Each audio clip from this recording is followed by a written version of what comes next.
各位聽眾，而家我繼續講修心。無常，認識無常嚟修心，認識暫時嘅安樂同究竟嘅安樂嚟修心。呢兩個修心嘅目的係建立我哋嘅出離心。出離係乜嘢呢？有啲人誤解，以為要出家去做師姑和尚先至出離呢個世間，其實唔係。即使你唔懂，你如果唔懂得出離，你即使做咗師姑和尚，其實你仍然係離唔開呢個世間嘅嘢嘅。咁而家要你離開世間物，離開世間嘅名言同概念。而家我唔係講政治，不過我用政治嚟舉例，民主、自由、人權就係名言同概念。咁你話我要爭取民主，咁你就係落喺民主個概念嚟到生活。所以美國其實咧，我哋睇佢係真係霸權個國家嚟，發起貿易戰同全世界打。同時咧，佢中意打邊個國家就打邊個國家。呢個霸道唔係自由、人權、民主。有啲人或者話，佢打嗰啲唔民主嘅國家，令佢變到民主。咁喺呢度其實我諗過，冇邊個國家俾佢打到變成民主國家嘅。佢打個國家好多，伊拉克民主咩？而家又打敘利亞、打伊朗啊！打完之後，你認為呢兩個國家會變成民主國家咩？有邊個國家佢打完之後變咗民主，變咗生活豐富，得到好處嘅？所以咧，落喺一個名言概念裏邊嚟到認識問題，係走咗偏嘅。喺修心嘅時咧，最怕就落咗偏，同時我哋誤解咗佛學，誤解咗修心，亦係走咗偏。偏除咗落喺名言概念而偏之外，仲有一種偏，就係乜嘢都唔理。以前就叫做宅男，匿喺間屋度，唔交際，唔參與呢個社會。甚至我認識一個後生仔，好辛苦讀完大學1年級，大學2年級後佢就唔返學啦。佢阿媽好閉翳，佢屋企好有錢，喺香港有好大嘅事業。佢爸爸想佢繼承，叫佢嚟我度做啦。結果做咗幾個月，佢就翻嚟加拿大繼續做自己嘅宅男。咁又而家咧喺日本就俾一個名，呢啲叫做咩咧？叫做佛男子。呢個真係俾錯咗名。佢哋以為學佛嘅人脫離社會就係出離啦，脫離社會，所以佢就等於學佛嘅人出離一樣啊，錯。仲有一個名詞叫做佛系，佛系就係指成班都係咁不理世事，自己封閉自己，好似自閉症一樣咁嘅人。呢啲人唔關心社會嘅，佢哋認為呢個社會同佢無關。中國有一個元代嗰時有一個名畫家叫做倪雲林，倪雲林有潔癖。佢屋企好有錢，喺元代嗰時，因為佢屋企信道教，元人咧就崇拜中國嘅道教嘅，所以對道家有特別嘅待遇。所以佢屋企因為係道教嘅富翁，所以冇受到政府嘅干擾。佢乾淨到咩程度咧？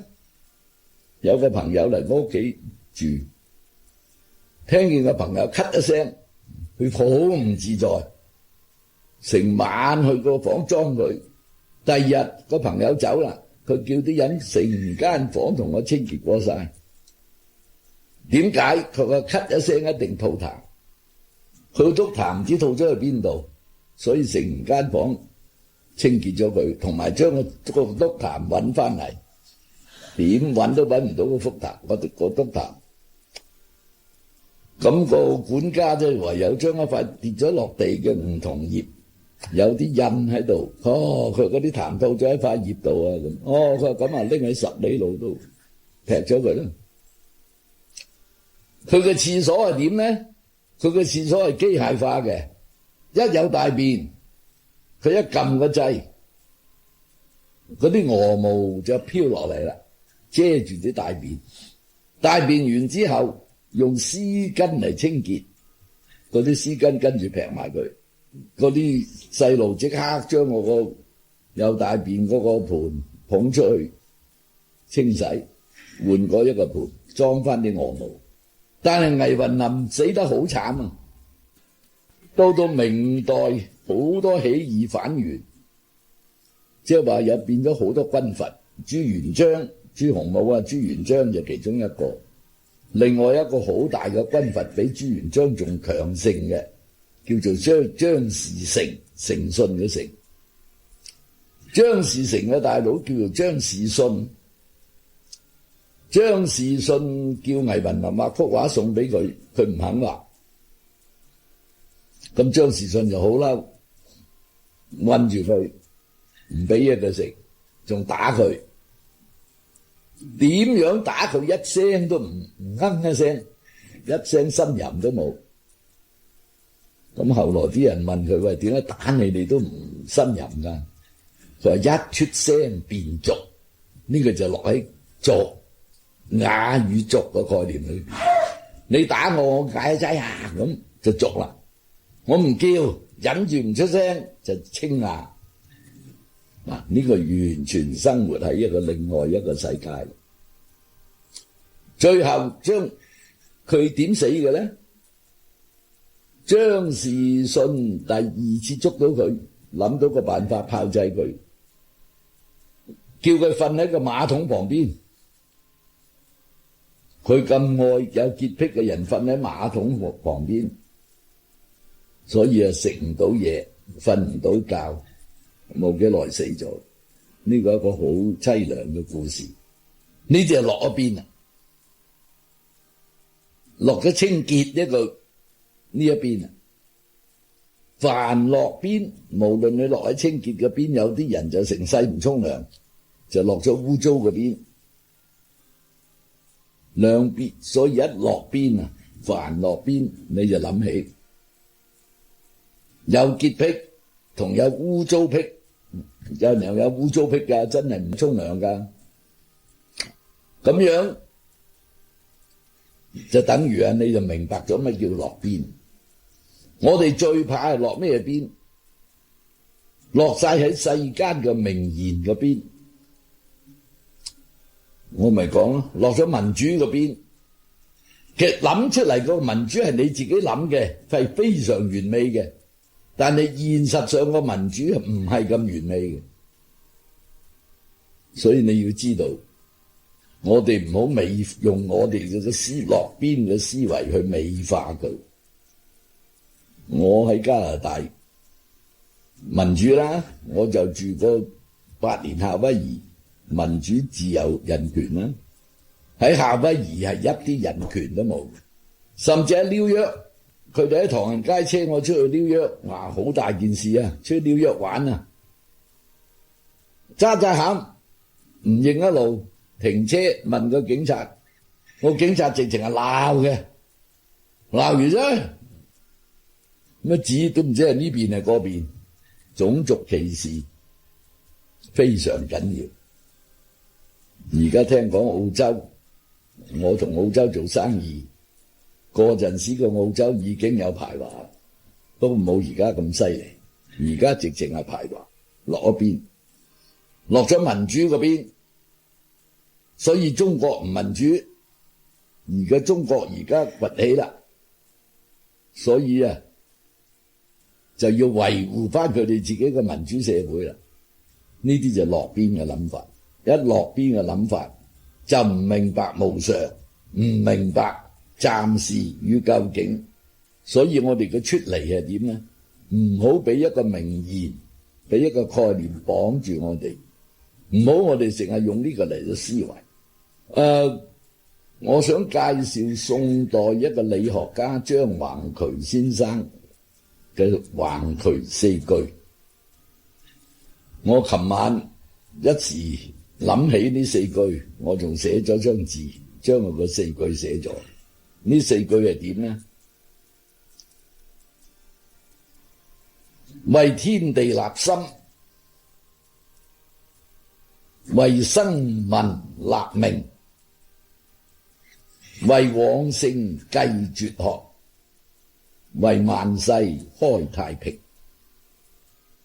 呢四句真係好好，完全符合佛家嘅思想，更加符合儒家嘅思想。